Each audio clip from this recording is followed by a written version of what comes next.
Today we'll be changing the engine mount. All the way down there. And the other one right there. You can remove the air box. Get more room and access to get down in there.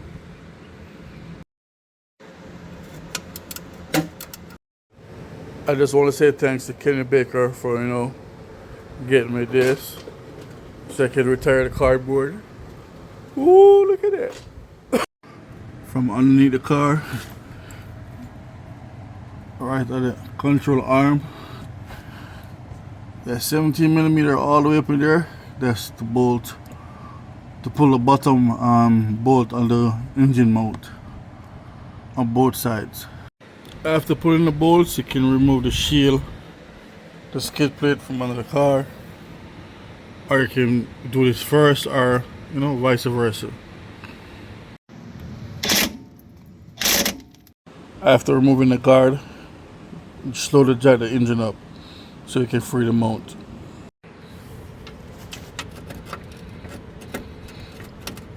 Then you can get it out.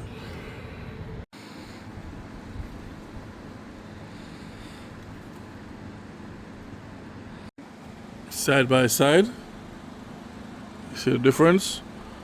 Old, new. After a couple of years, it's squished down. A lot of vibration in the cabin. Yep, that was a bad mount. Break up, start rubbing. When installing, there's a tab right here. You gotta fit a little slot up there. Can't really see it good, but at the back right there, right here, there's a little hole that the tab goes in. Gotta make sure it lines up. Make sure everything is nice and snug before you tighten them up.